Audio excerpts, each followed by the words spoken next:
अगर आप अपनी माँ से प्यार करते हो और उनको खुश देखना चाहते हो तो चैनल को सब्सक्राइब करो, लाइक करो। बहुत ही जल्द आपको खुशखबरी मिलेगी। प्लीज वीडियो को लास्ट तक जरूर देखें।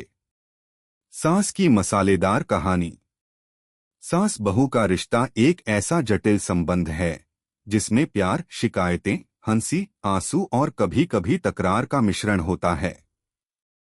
हालांकि बहुत से रिश्तों में यह भावनाओं का उलझा हुआ धागा होता है, लेकिन कभी कभी इसे एक हल्के फुल्के रूप में देखने से भी रिश्ते मजबूत होते हैं।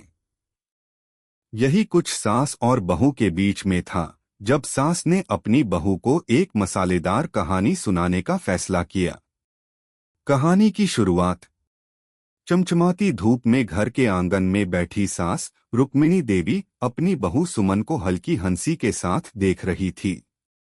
बहू सुमन, जो हाल ही में सास के घर आई थी, कभी कभी थोड़ा संकोच करती थी, लेकिन सास की चुलबुली मुस्कान ने उसे धीरे धीरे खुलने का एहसास दिलवाया। क्या सुमन, आजकल तुम कुछ चुप चुप सी रहती हो?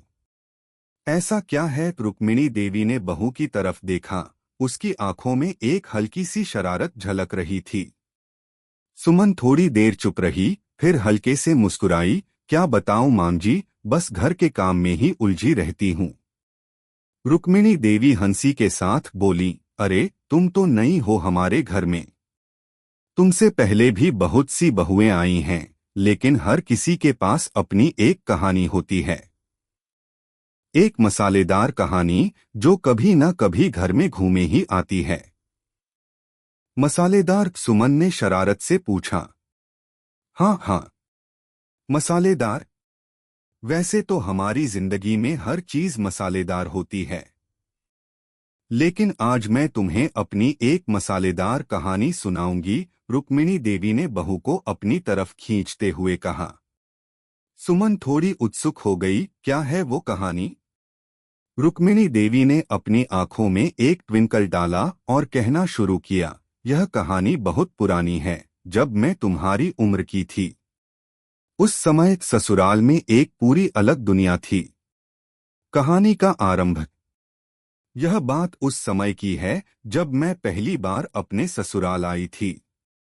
मेरे ससुराल में हर किसी का अपना तरीका था जीने का। कुछ ऐसे नियम थे जो मुझे शुरुआत में समझ में नहीं आए थे। घर में सुबह सुबह उठकर पूजा करना, फिर नाश्ते के बाद बर्तन धोना और फिर सास के साथ बैठकर लंबी लंबी बातें करना। लेकिन सबसे दिलचस्प बात यह थी कि मेरी सास, जो बड़ी कठोर महिला थी, मुझसे हर छोटी बात पूछती रहती थी। मैं सोचती थी, क्या इनको कुछ काम नहीं होता?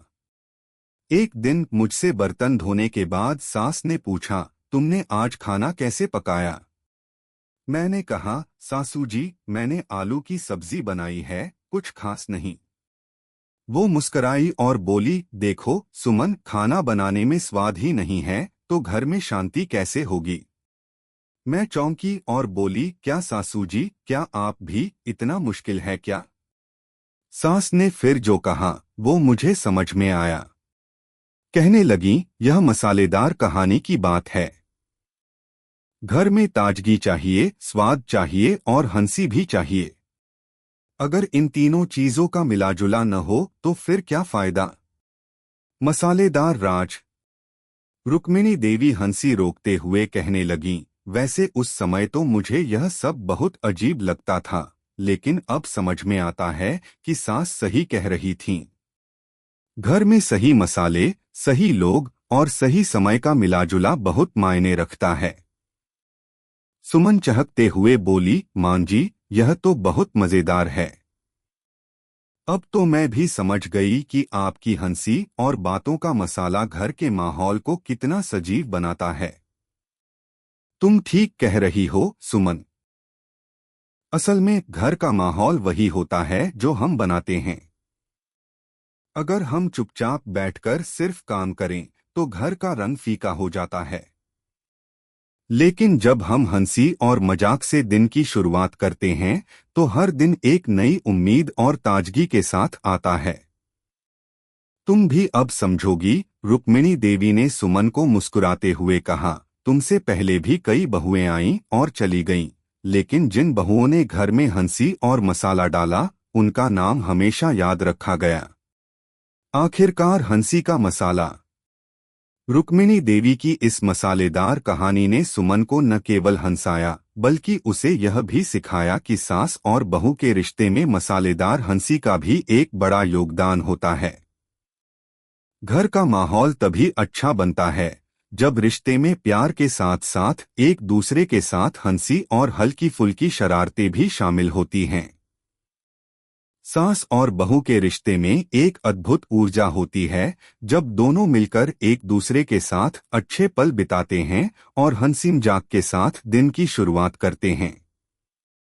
रुक्मिणी देवी की मसालेदार कहानी ने सुमन को समझाया कि सास का प्यार और उसकी शरारतें दोनों का महत्व है। यह कहानी केवल एक हंसी का पल नहीं थी, बल्कि जीवन के एक सच्चे रंग को समझने का एक तरीका था। और इस तरह सास और बहू के रिश्ते में हंसी की यह मसालेदार कहानी घर में हर रोज की तरह गूंजती रही और घर का माहौल हर दिन मसालेदार बनता गया।